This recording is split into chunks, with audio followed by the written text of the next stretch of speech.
So what's up sa mga kahombre ko dyan? What's up na naman niya pala to. At syempre mga kahombre ko, alam nyo na, today is the day kung saan ating pong tatalakayin ang isa na naman sa napakatindihong issue ni Sergey Bin, mga kahombre ko. Naku, pang ilang content na natin to mga kahombre ko kay Sergey Bin. At ayon sa mga kupal na intelektual sa internet, alam ko naman na na-miss ito. Ito daw ho ay gatas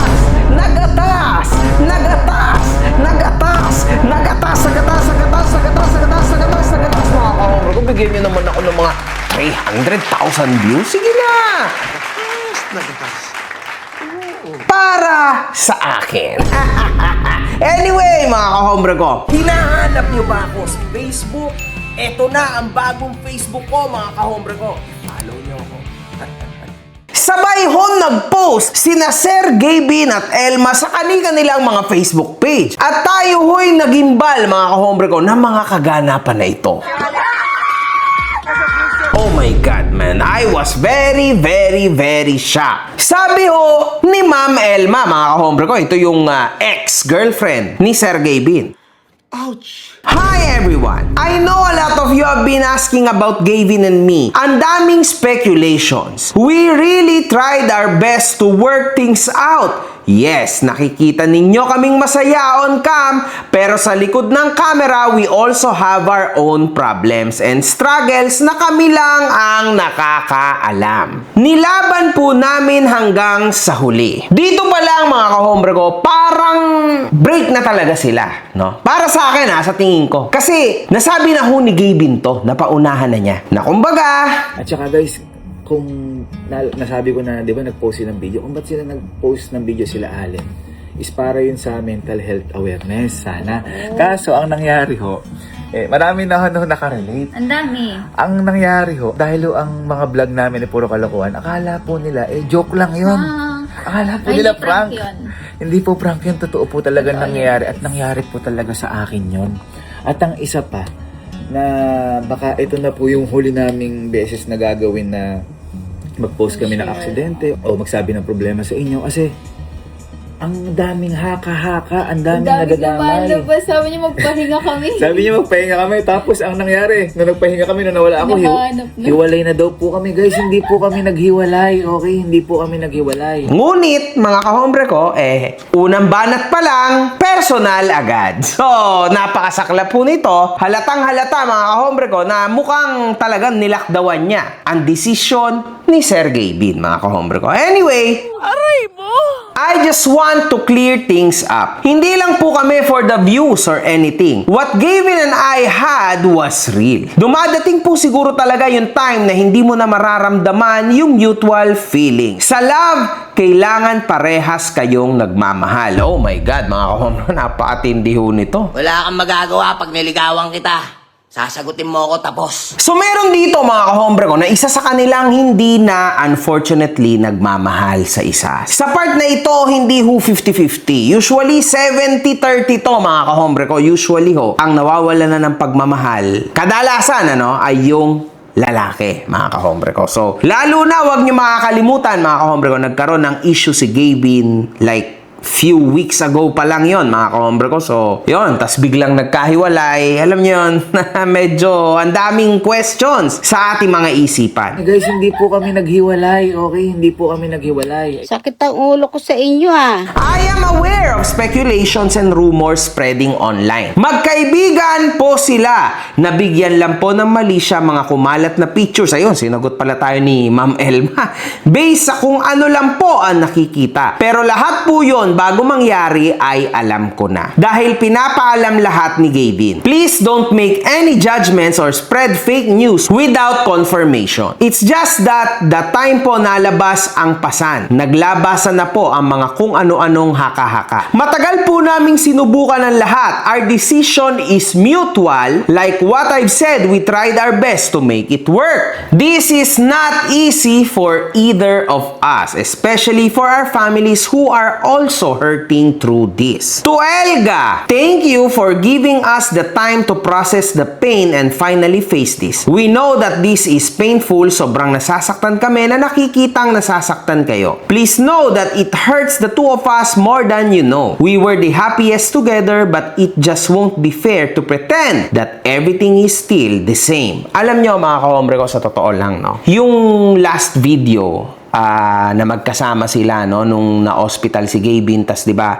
Pansinin niyo 'yon mga kahombre ko, the whole length ng video, akala talaga natin parang nakakalungkot na ospital, ganito ganyan. Tapos afterwards, mga kahombre ko, napansin ho nating lahat na biglang lumabas na si Gabin, sumaya na ang lahat. Alam niyo, umayos ang lahat, biglang, oh my God, man. Then, lumabas ho na sa video na yon, tingnan niyong mabuti, mga kahombre ko. Maging open-minded kayo. Medyo ho, mga kahombre ko, na medyo lang naman, no, na parang nahahalata ho, mga kahombre ko, na may hindi na sila pagkakasunduan. Wala na yung dating spark sa kanila. Malayong-malayo na, mga kahombre ko. So, sa tingin ko, mga kahombre ko, doon pa lang, sa video na yon, hindi na sila. Sa tingin ko, mga kahombre ko, doon pa lang sa video na yun, hindi na sila. At kung mapapansin nyo, in fact, medyo matagal na rin na wala itong si Elma doon sa bahay nila Sir Gabin. Halata naman, mga kahombre ko, lalo na sa mga taong tulad nila na daily ang ginagawang video. So kapag kami nawawalang muka sa kanilang content, pansin mo agad. Ngayon, kapag naging consistent na, naku po, mas lalong matindi na yung pakiramdam mo dyan, mga kahombre ko. Ako, hindi naman ako follower ng mga ito, pero imagine niyo napapansin ko yun. Lalo na siguro yung mga tunay na naka-follow dito sa mga to, di ba? Mas lalong halata nyo na yan, mga kahombre. Ayun lang naman opinion ko, no? Para sa akin, definitely, wala na sila sa ayos ng mga panahon na yon. Para sa akin, mga kahombre ko. Kasi parang ang ginawa na lang nila is pinatay na lang nila yung issue at yung haka-haka nga nitong doktora with Gabin. I don't know. Wala din naman talagang makaka-confirm nun, no?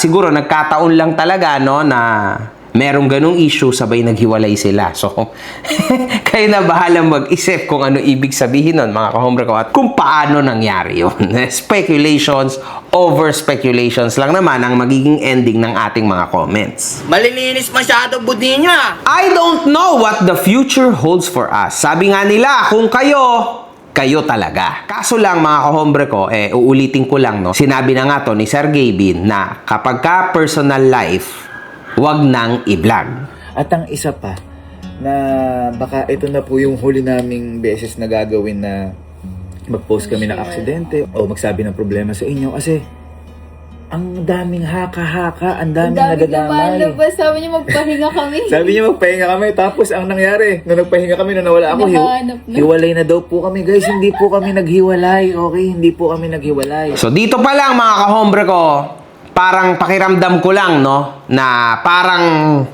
ang hirap na magkaroon ng second chance. Alam niyo yun, mga kahombre ko. Kasi dito pa lang sa maliit na bagay na to, hindi na nasunod ni Elma, mga kahombre ko. So, this is quite tough now. Kasi lumalim na to, mga kahombre ko. Kasi masyado na personal to at talagang nilabas niya. Wala po kami dito kung wala kayo. Kaya sobra po kami nagpapasalamat sa inyong walang sawang pagmamahal at suporta. Please continue to support us as we try to heal and move forward. Gavin, it has been 7 wonderful years. I learned so much from our relationship and I will always value the time we shared together. You have been such an important part of my life. Ang daming plano at pangarap na natupad natin nang sabay. Salamat sa pagmamahal na binigay mo sa akin at sa pamilya ko. You gave me the kind of love that I will forever cherish. I will always be thankful and grateful for you. You will always have a space in my heart. Breaking up is never easy, especially when it happens in front of everyone. Ito talaga yung masaklap, mga kahombre ko. Kaya nga sinabi nga ni Sir Gabin na wag na sanang i-publish, mga kahombre ko. And yet, nakapublish po lahat. Napakasaklap. Eh, ng mga totohanan, masakit. Lalo na pagdating sa love life, 'di ba? Pero wala. Anyway, decision naman nila to. Mukhang mutual decision to, mga kahombre ko. Kasi after niya mag-post, nag-post din agad si Gavin. Anyway, hiling lang po namin ang inyong pangunawa at respeto sa aming privacy habang sinusubukan naming simulan ang bagong yugto ng aming mga buhay. Gavin and I will continue to support each other as we go our separate ways. We hope that you will still join us on our new journeys. So, yan mga kahombre ko. So, klarong-klaro naman mga kahombre ko na hiwalay na talaga sila. Now, if this is one of Gavin or Elma's prank, then I think matindi ho magiging backlash nito sa kanila. So, to the point mga kahombre ko na mahirap na silang paniwalaan even in the near future. Alam mo, hindi ko gusto saktan yung damdamin mo, putang ina mo eh, no? So, I don't think mga kahombre ko na gagawin ho nila to na prank or lolokohin nila ng ganito ang kanilang fanbase. Kasi kung ito ho ay prank mga kahombre ko, napakatindi hong panloloko nito sa fanbase ni Sir Gavin. Para lang sa akin mga kahombre ko. So I don't think na ito ay isang prank, no? Tignan natin kung totoo. I don't think na ito yung tipo ng haka-haka sa social media mga kahombre ko na kumbaga break na, hiwalay na sila as girlfriend, boyfriend, and now magpapakasal na sila. I don't know. I don't think so mga kahombre. Napaka F-top ho nito kung yun at ganun talaga to mga kahombre ko ha. I don't know. Anyway, hindi biro ang 7 taon na saya at pagmamahal, sabi ni Sir Gavin. Kaya hayaan nyo akong ipaliwanag sa huling pagkakataon ng lahat. Huling pagkakataon mga kahombre ko ha. Huli. So this is the last for Sir Gavin. Aray mo! Aray mo! Aray mo! Elma and I had a beautiful 7 years but kailangan na po namin sabihin sa inyo na lahat po ginawa namin pero hindi po kami nagtagumpay isalba ang relasyon namin. Matagal na po namin itong nilalaban at nilalabanan. Ayun! Kita nyo mga kahombre ko, di ba? So, actually, nagiging totoo pa rin pala talaga si Gavin. Ayun yung sinabi ko sa inyo kanina, di ba? Actually, first time ko tong mabasa. So, sinagot niya mga kahombre ko. So, totoo nga yung impression ko mga kahombre ko, di ba? Na dun pa lang sa video na yung promise guys, hindi talaga okay yung babae at si Sir Gavin. Sa tingin ko. Nilaban, nilalaban, at nilalabanan. So, yun na yun. Klaro na yun mga kahombre ko. Nasagot din ang isa sa mga tanong natin. Pero hindi po namin masabi agad sa inyo dahil alam po namin na malulungkot kayo. Oh, ho, ho. Di ba? Oh, huli mga kahombre ko. So, hindi namin masabi agad. Hindi namin masabi agad sa inyo. Oh, alam nyo na. So, in short, totoo ngang matagal-tagal na silang naghiwalay. Tangina mo, tutuluyan kitang iwanang gago. Diba? Gets yun na. Nilaban nila, nilalaban, at nilabanan. Pero, wala mga kahombre ko. Hindi nila talaga kinaya. Okay? Pero hindi po namin agad masabi sa inyo dahil alam po namin na malulungkot kayo dahil puro saya at pagmamahal lang ang naipakita namin sa inyo sa loob ng 7 taon. Pero ang totoo, marami rin kaming laban sa likod ng mga ngiti at saya na yon. Hindi rin po namin itatanggi na kaya ayaw pa namin sabihin noon. Ayaw pa namin sabihin noon. Matagal na yon mga kahombre ko. Noon. Kasi sinusubukan pa rin po namin ang lahat para ayusin ang relasyon namin. Pero dumating na po kami dito sa hangganan. Oh, klaro! Klaro! Klaro! Masakit makita na nahihirapan ng isa't isa pero mas mahirap makita na patuloy lang ang sakit kung ipagpapatuloy pa namin. So talagang may something mga kahombre ko. Sa tingin ko, hindi ho sila nagkapatawaran. Mga kahombre ko. Yan talaga yung para sa akin. Isa sa kanila ay nakagawa ng medyo malalim na kasalanan, mga kahombre ko. At yung isa sa kanila ay hindi talaga kayang makalimutan yung ginawa nung isa at hindi ho talaga kayang mapatawad. They tried, pero wala talaga. Hindi talaga kaya. Siguro mga kahombre ko, alam nyo naman, di ba? Kapag ka ang partner mo ay nagkaroon ng kasalanan sa'yo, ibabalik at ibabalik mo yan. Minsan napipikon ka. Alam niyo yon, sa isang araw siguro hindi nalipas ang isang buong araw na hindi mo uulitin yung nagawa nitong kasalanan sa'yo. Siyempre, lagi kayong magkasama. So, malamang sa malamang, lagi mong naaalala yung infidelity o yung ibang katarantaduhan na ginawa niya sa'yo. Diba? I don't know, mga kahombre ko. Pero, para umabot sa ganito, mga kahombre ko, third party lang yan. Infidelity or tungkol sa pera. Basta something yan, mga kahombre ko, na malalim.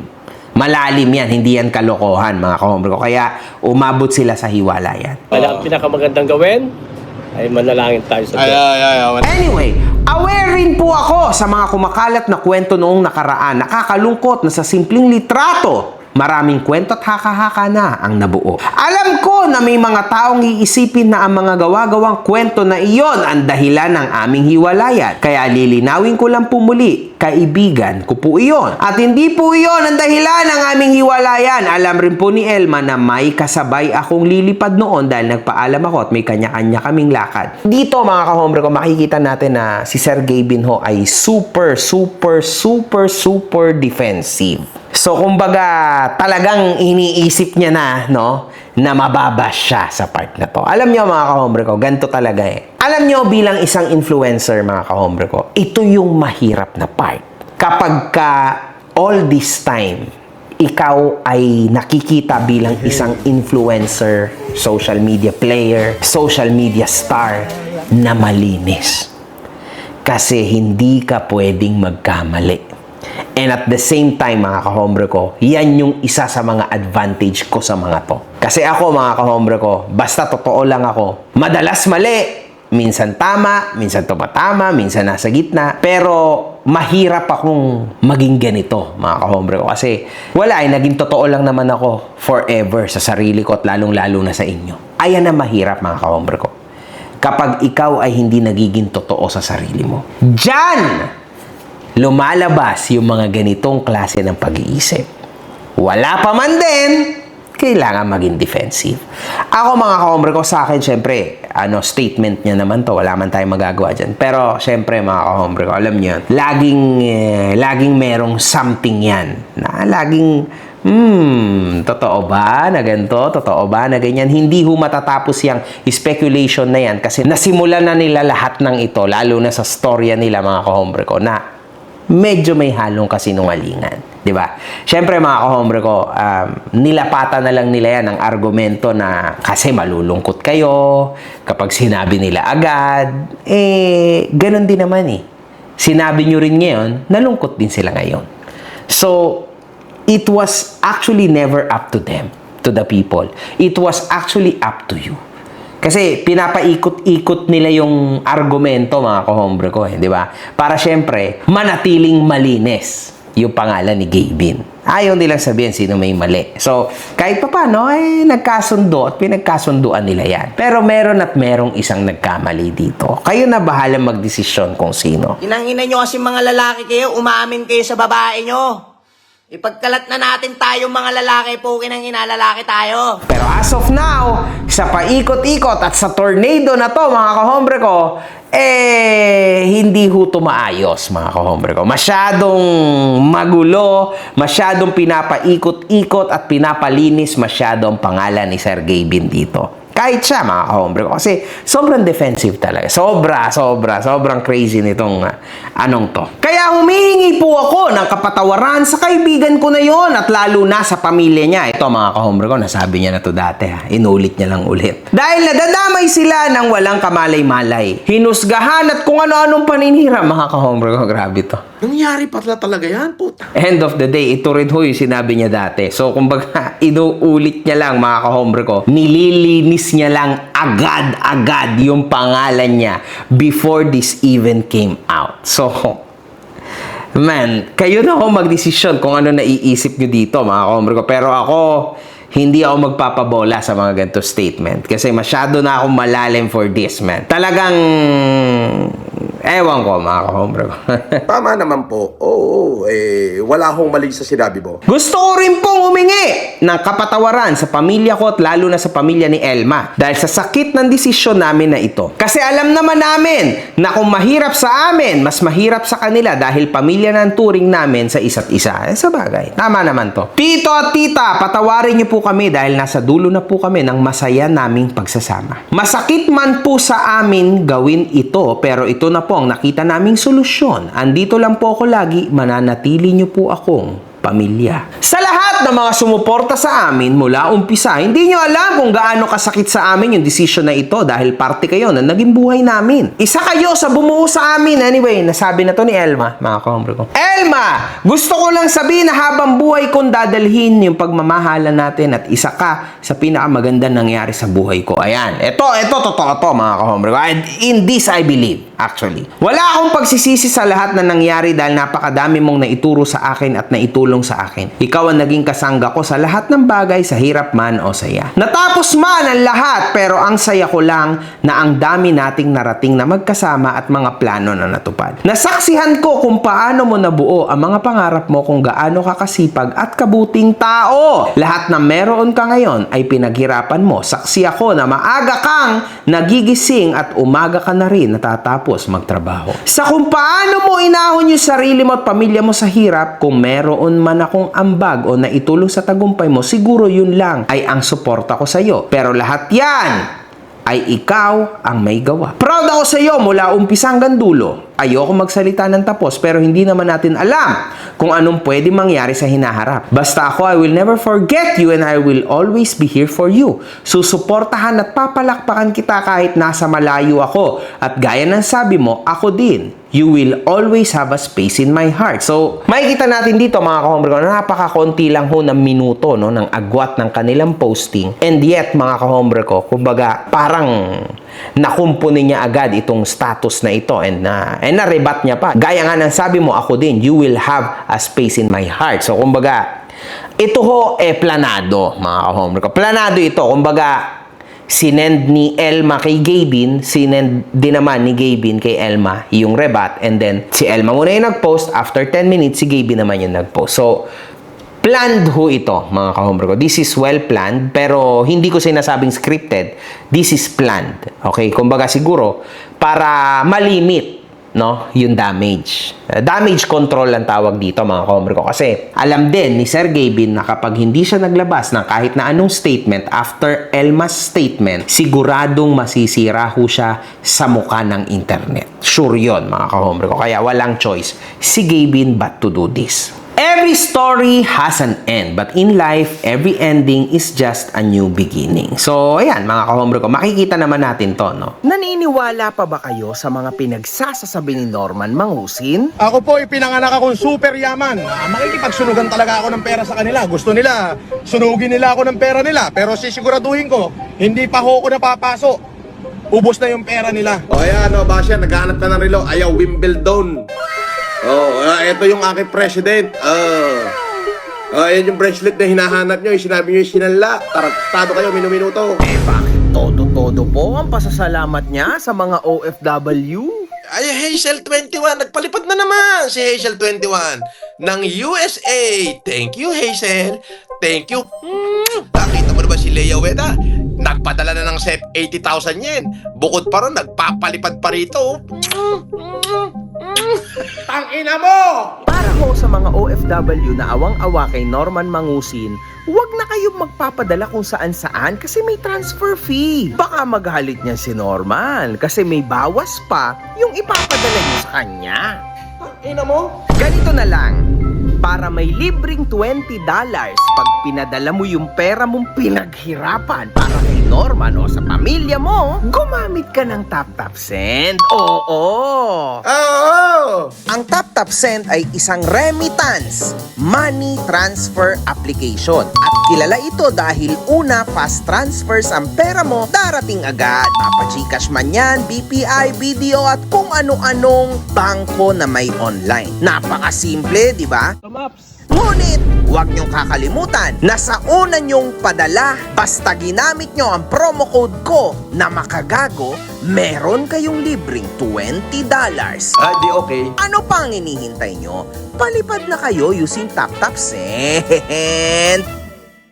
Comments, mga kahombre ko. Unfollow. I'm a fan of yours since nakakatawa mga vlog nyo at gaano kakasweet kay Elma kaya I don't believe in dapat magtagal muna kayo as GF and BF bago magpakasal. Kasi pag gusto talaga ng lalaking pakasalan ka kahit ilang months pa kayo, papakasalan kayo niyan. Tulad ni Alodia at husband niya ngayon. 8 months pa lang sila noon pero pinakasalan niya agad kasi sure na siya sa babae. Sergey Bin, Elma ay stable na financially pero mapapatanong ka pa din bakit di pa din sila kinasal. Well, time is the ultimate truth teller. So kumbaga nag-unfollow na itong fan nila sa kanila. Well, kay Sir Gavin in this case. I'm a fan nila Gavin at Elma pero nasa dulo ng masayang pagsasama. Seryoso for 7 years? Hindi naman laging dapat masaya. Ang importante kontento ka sa taong kasama mo. Hindi ka naging kontento kaya mag-e-explore ka ng ibang makakasama. Nilamon ka na din ata ng luho at kasikatan mo. Idol mo si Kong TV pero yung path na hanggang dulo sila ni VD ka man lang umabot. Magpahinga muna kayo. Masaya naman panuurin mga kapatid mo at kaibigan mo sa camp. God bless na lang. Wala bang nakanood na live ni Ma'am Elma last Sunday? Dami niyang hints doon. Like sabi niya, Lord, salamat. Pinanganak akong mabait. Ang dami kong nalaman, God is good. Pinakita niya sa akin lahat. At ang comment sa live niya is if okay pa ba sila? Nako,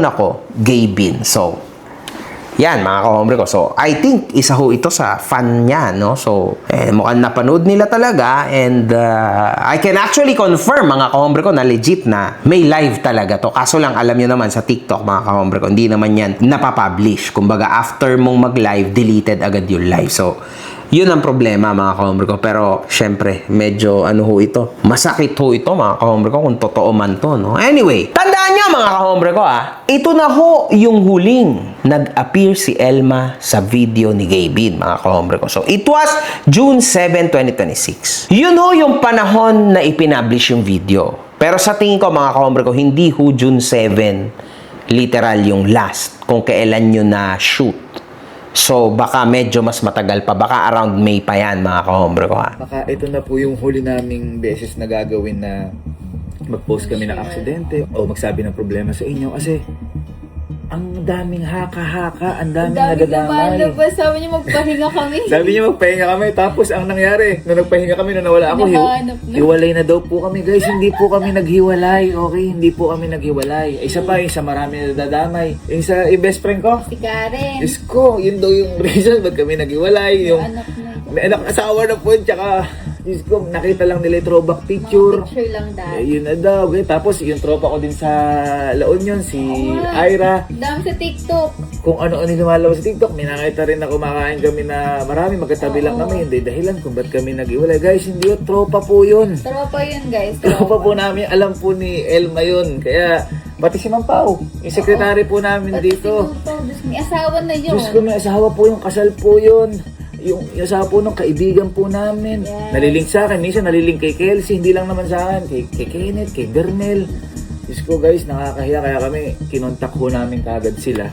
Kasi hiyang-hiya po kami. Actually, natatawa lang naman po sila sa mga nangyayari. Kaso nga lang, kami nakakahiya kasi hindi po nila alam na nadadamay. At hindi lang po yun, marami pang... Sa iba yung mga comment ng tao. Ang dami pong kinokonekta. Kaya baka huli na po namin yun na kasi nakakatakot. Ang daming nangyayaring hindi totoo. Nakita naman natin, mga kahombre ko, na masaya sila, no? Kaso lang, mga kahombre ko, no? Masaya sila, enjoy, fun, di ba? Okay ang lahat, di ba? Kaso lang, mga kahombre ko, meron akong matinding sasabihin sa inyo. At bilang opinion ko na rin ito, bilang influencer. Lahat, mga kahombre ko, na mga tulad ni Sir Gavin na influencer, kahit ako, mga kahombre ko, magaling din akong umakting. Siyempre, buhay na namin ng camera ay mahuhusay ho na paglaruan ang mga puso ng mga netizens. Lalong-lalo na at ano bang content nila, ang mang-prank. Ang papaniwalain kayo na totoo, tapos sa dulo, sasabing it's a prank. So that's the story. Ngayon, bilang influencer, Sa tingin ko, kaya ba ni Sergey Bin nasabihan itong partner niya na please show them na nagmamahalan ulit tayo, na nagmamahalan talaga tayo, para lang matahimik ng social media so that we can move on with our life at patawarin mo na lang ako? Pwede! Bakit ka mo? Kasi siya naman ang bumubuhay sa kanilang lahat eh. I don't think na may kakayanan ang kahit na sino na hindian si Sergey Bin sa kanyang team. Di ba? Normal lang yon. Lagi siyang naka-upper hand, mga kahombre ko, sa lahat ng mga tao na nakapaligid sa kanya o nakapalibot sa kanya sa bahay nila. Tama? Lalo na sa partner niya. Diba? Without Sergey Bin, I don't know kung nasaan na sana siya ngayon. Nasabi ko yan, mga kahombre ko, kasi syempre bilang isang influencer po, lalo na yung tulad ng kalibre nila, mga kahombre ko, na sila'y sanay na sanay ho sa prank videos, sa mga asaran, masayang content, at yung bang kayang laruin yung damdamin, mga kahombre ko, dahil prank nga, diba? So, kumbaga, definitely, kung kaya nga nilang gawin yun, mas kaya nilang gawin, mga kahombre ko, o mas kaya nilang actingan yung ganitong sitwasyon, masalba lang si Sergey Bin. Kasi, again, naharap ulit si Sergey Bin sa matinding sitwasyon ng mga oras na yon, mga kahombre ko. Kasi kung ano-ano na mga lumalabas sa social media, and then biglang bang, nagkasakit siya at na-hospital siya. So, sa halip na magkaroon ng matinding simpatya si Sergey Bin, nagkaroon pa siya ng napakaraming question marks. So, siguro mga kahombre ko, isa na ito sa mga huling pakiusap nung Elma kay Sergey Bin, mga kahombre ko, na tulungan mo naman ako, di ba? Na at least masave ako sa panahon at sa pagkakataon na ito. Malay nyo, mga kahombre ko, di ba? As an influencer, kung ako man si Sergey Bin, I would do the same. Kasi, sorry pero sa panahon ngayon, mga kahombre ko, syempre, mahalaga din na masave yung reputation na binuo niya. Tandaan nyo, mga kahombre ko, yung reputation na binuo niya, hindi tulad na reputasyon ko na walang kwenta, mga kahombre ko, di ba? Ngayon lang ako nabawi. Yung reputation na binuo niya, malinis, maayos, masaya, comedy, o laging nakangiti, laging natawa, o di ba, mga kahombre ko? So hindi maaari, no, na matint ng black itong puting binuo nila. Yun lang naman, no? Kasi pinagkakakitaan din nila to lahat. And for sure, even ito si Ma'am Elma, kumikita din with this. So, wala siyang choice, mga kahombre ko. Makikita rin ho natin, mga kahombre ko, na sa isa sa mga vlogs ni Sergey Bin, mga kahombre ko, no, bumili siya ng napakamahal na truck na sa tingin ko, estimated price ito ay 20 million pesos, mga kahombre ko. And it's real, mga kahombre ko. So, dito, mga kahombre ko, hindi man lang po isinama ni Sergey Bin si Elma sa buong video. I was waiting for her to come out kasi, mga kahombre ko, tandaan nyo, ito ho ay birthday gift niya, and syempre mahalaga ho ito para sa kanya. Ang kasama niya lang ho dito ay ang kanyang best friend, pero in the end, mga kahombre ko, wala talaga si Elma. So dito pa lang, mga kahombre ko, wala na talaga sila nung panahon na to. Wala na ho talaga yan sila. Break na sila. Diba? Sinabi rin naman niya yan sa statement niya na, kumbaga, diba, medyo matagal-tagal na sila talagang hiwalay. May pahiwatid na hong ganun. So, incredible, mga kahombre ko. Di ba? Bihira na rin na magpakita si Gay Bin sa kanyang mga video, mga kahombre ko, kung saan ang mga kapatid na lang niya ang laging lumalabas. Bukod dito, makikita rin sa mga bagong upload ni Elma sa kanyang FB page na wala na ito sa bahay ni na Gay Bin at kasama na nito ang kanyang sariling mga kapatid. So, ayun, mga kahombre ko, yan ang mga sitwasyon dyan. Pero alam nyo, mga kahombre ko, no, ito, may konti lang akong sasabihin, no. Sergey Bin, hindi ko alam kung napapanood mo ko, no. Hindi ko alam kung magkakaroon ka rin ng oras to check this video up. Pero ito, personal, no. Personal kong sasabihin sa'yo to. Kasi hindi naman kita kilala, hindi kita nakakita kahit kailan, hindi kita nakausap or whatsoever. Alam mo, Gay Bin, sa tinagal-tagal ko na sa social media, kahit kailan, 1, 2, 3 tao max lang, no, ang pinagdasal ko na mawasak ko sa social media. That was it. Wala nang sumunod. At definitely hindi kayo yun. Hindi ikaw yon, hindi si Kong TV yun. Never ko naisip yung sa mga ganyang influencer. I was just here kahit papano para punahin yung mga stupido, mali na ginagawa ng lahat, tama? Although ako, napakarami ko rin kamalian. Which I've been called out to. No, sa panahon ko. Ganyan naman talaga sa social media. Publicly available, so publicly kang pwedeng lamunin, lapain, di ba? Ganun talaga. Pero alam mo, Sir Gavin, napansin ko lang kasi no, sa contents mo. Back in the day kasi, kahit papano, nasa top of your game ka sa contents mo. Alam nyo mga kahombre ko, top of the game pa rin naman talaga siya ngayon. Views-wise, tama. Kaso lang mga kahombre ko, the quality is gone. It's fading slowly. Lalo na ngayon mga kahombre ko na nawala na siya ng partner. Definitely, magsisimula na ho itong mag-cramps.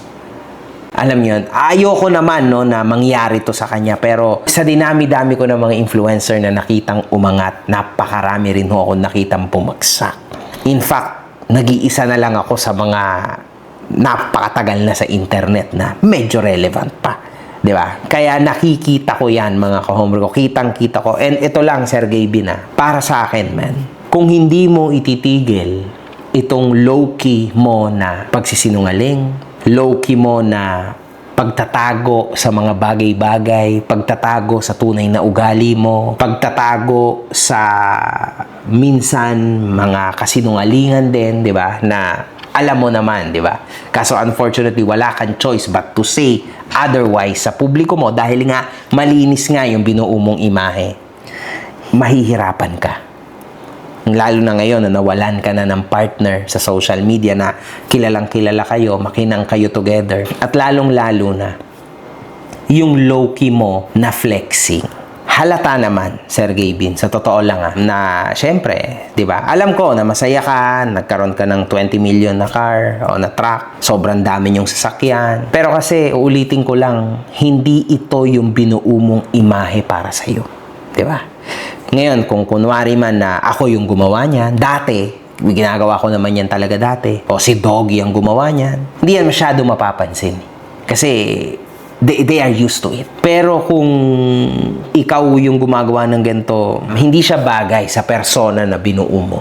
Alam mo yun? Daming taong nagugutom. Kaya ako tumigil sa ganyan. Tapos ikaw, kahit inuulit-ulit mo na ikaw ay umutang lang, inutang mo lang tong sasakyan, but still, man, hindi siya bagay sa persona na binuo mo. Nakikita rin yan, napapansin rin to ng mga tao for sure, no? Yung low-key mo na paggaganto-ganto. They know na may halong yabang na rin yun. Alam mo, Sir Gavin, hindi rin kita masisisi. Kasi tao ka lang din. Normal lang to sa human being na ganito tayo minsan. Diba? Natutuwa tayo, flex tayo, ito yung naabot ko, ito yung nangyari sa buhay ko. Siyempre, normal lang yun. Bawat influencer, inilalabas nila yan on their own way. O, merong ibang maraming alahas. So, dati ganun ako, di ba? O, ngayon, wala na natira sa akin. Hindi dahil sa ibinenta ko yung alahas ko. Yung mga alahas ko nandiyan pa rin. Pero, nagbago na yung takbo ng isip ko. Di ba? Magagarang sasakyan, magarang bahay, madaming cash, madaming pera. Hindi ko na ginagawa yan ngayon. Pero, if I wanted to, kaya ko pa rin. Kaso lang, nag-iba na yung takbo ng utak ko. Nahihiya na ako ngayon. Dahil sa age ko, nahihiya na ako. Alam ko, may mga mata na rin mga anak ko. Alam niyo yun, mga kahombre. Mga ganun ba? Pero nag-aano lang ako dito kay Sir Gavin kasi talagang ang cringe. Sobrang cringe, man. I mean, hindi siya bagay sa persona na binuo mo. Para lang sa akin. Anyway, mga kahombre ko. Alam niyo, mga kahombre ko, no? Marami pa rin hong kasinungalingan sa mga statements na ito. Pero hindi naman natin sila masisisi. Siguro kahit let's say 1 month o 2 months na silang wala, but still, masakit pa rin po yun. Alam naman natin yun mga kaombre. Lahat naman siguro ng mga nanunood dito, nagkaroon na rin ng mga relasyon. Diba? Lalo na itong ganito na publicize. So, napakatindi hong sakit sa ulo nito. Pero mga kaombre ko, no? So, para sabihin ko lang sa inyo, ito ho,